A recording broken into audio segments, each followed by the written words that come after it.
Bien, bonjour à tous, je pense que vous nous entendez. Tout d'abord, je voudrais excuser notre président actuel, Henri Coudane, qui ne peut pas être là aujourd'hui et qui s'en excuse vraiment auprès de vous. Et je voudrais, avant de démarrer la séance à proprement dit d'aujourd'hui, qui est la réception de la Société de chirurgie endoscopique, je voudrais donner la parole à notre secrétaire annuel pour nous faire le bilan de la présentation de la semaine dernière ou de la semaine d'avant, pour qu'on puisse approuver le procès verbal. Très bien. Merci. Oui, chers, voilà, monsieur le secrétaire, chers internautes, je vais pouvoir baisser mon masque parce qu'on est quatre dans la salle des Cordeliers. Donc la dernière séance était consacrée à l'anesthésie. Quoi de neuf en anesthésie? Première communication, Hervé Boisise de Nancy, téléconsultation en anesthésie. Hervé Boisise nous retrace l'historique de la réglementation des 5 actes de télémédecine ainsi que le cahier des charges techniques. Il présente le résultat d'études préliminaires de concordance et d'enquêtes d'acceptabilité des téléconsultations anesthésistes à domicile réalisées à Nancy en 2018. 50% de oui pour la simplicité, pour éviter la distance, pour le non, les difficultés techniques et le souhait d'une consultation personnalisée et traditionnelle avec les anesthésistes. Le CNOM propose un remboursement direct par les caisses de l'assurance maladie. Une enquête SFAR montre la montée en charge des téléconsultations d'anesthésie pendant le confinement, persistant à Salvé, et définit le type de patient éligible. Sécurité des téléconsultations anesthésiques, 34% de reconvocation seulement pour problèmes de compréhension et de dossiers complexes. Le texte CARM-SFAR concerne les modalités de consultation d'anesthésie délocalisée, itérative ou de téléconsultation reportée. Si les téléconsultations d'anesthésie ont montré leur utilité en période de pandémie, elles devraient s'installer en routine. L'auteur nous rapporte 2 expériences anglo-saxonnes. Le bien fondé des consultations d'anesthésie par les infirmières formées, 5000 cas, et une étude pilote de call center de consultation d'anesthésie. Question de Richard Villet. Ça pose le problème de la responsabilité juridique en cas de mésestimation du risque ou d'accident. Hervé Boisise, responsabilité traditionnelle, importance des procédures et de la traçabilité. Henri Coudane, pas de jurisprudence. Albert-Claude Benamou, dans la loi HPST, il est nécessaire d'avoir un professionnel de santé auprès du patient. Hervé Boisise, ce n'est plus nécessaire, l'auscultation peut être faite par le généraliste. Question, au cas de zone muette, réponse, avenir des cabines de téléconsultation. Je peux faire passer...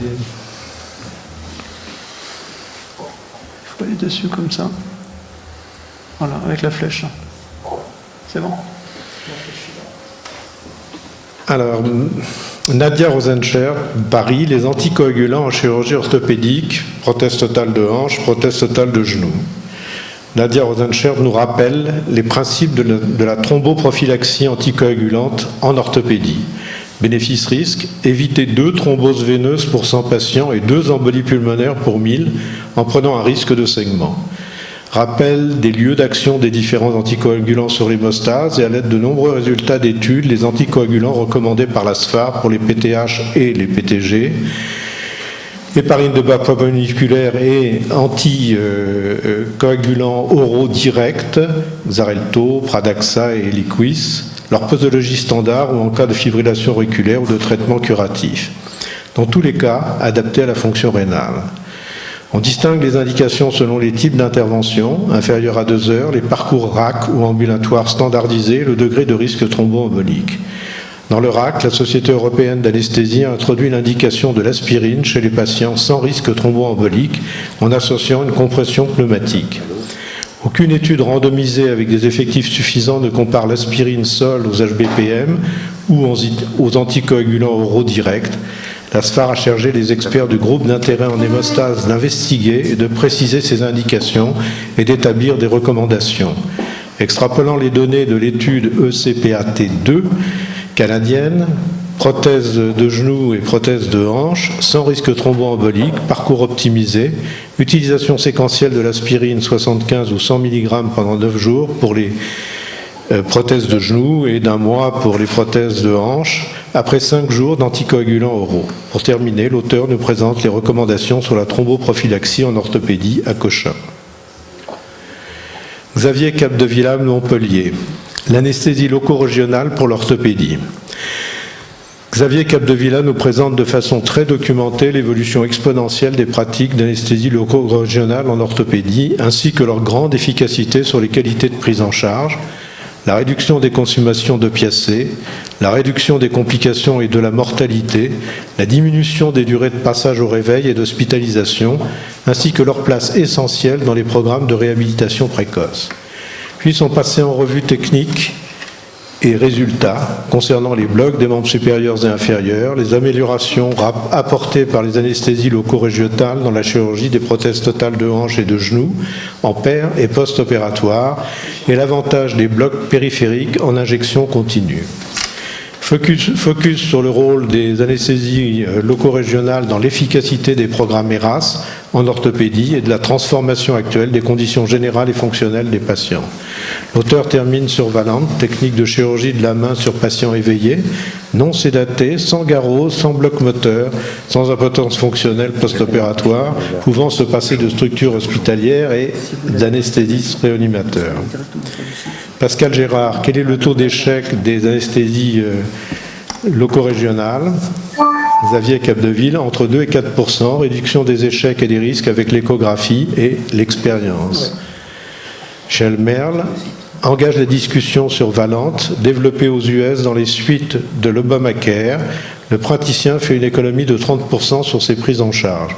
Nécessité de sélection des patients. Albert-Claude Benamou, même problème en vasculaire, la collaboration avec les anesthésistes doit être valorisée et non exclue. Pascal Gérard, les anesthésies loco-régionales en chirurgie humanitaire sont des pratiques révolutionnaires. Hervé Boisise, l'échographie protège-t-elle des neuropathies?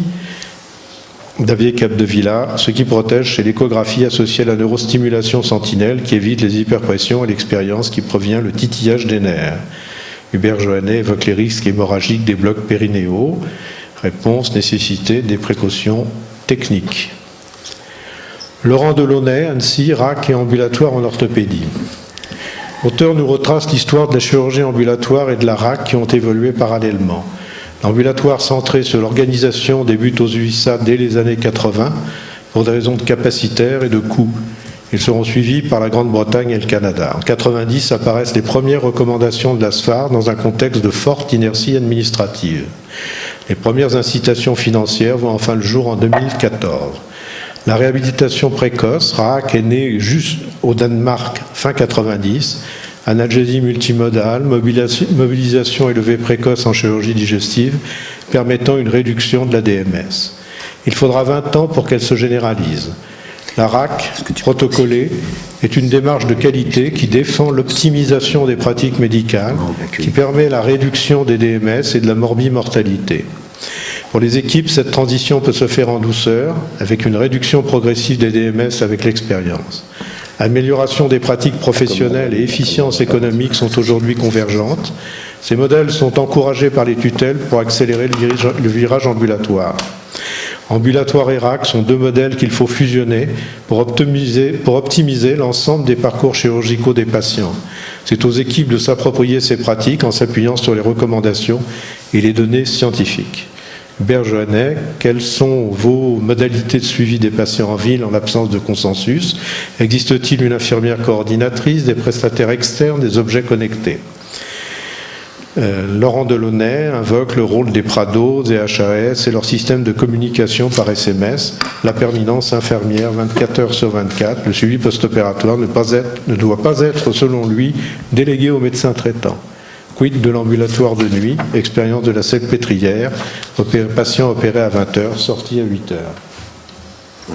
Merci beaucoup Jean-Claude Coffinal. Est-ce qu'il y a des commentaires dans la salle ou parmi les quelques gens qui sont là? La seule chose que je rajoute, c'est que ce soit bien maintenant pour tout le monde, et si vous avez dans vos équipes des anesthésistes de grande qualité, l'Académie de chirurgie a pris la décision d'accueillir en son sein des anesthésistes comme membres associés et défend à tout prix ce duo anesthésiste-chirurgien qui est absolument indispensable pour faire améliorer les qualités de la chirurgie. Donc Jean-Claude Courfiret, ce procès-verbal est adopté à l'unanimité.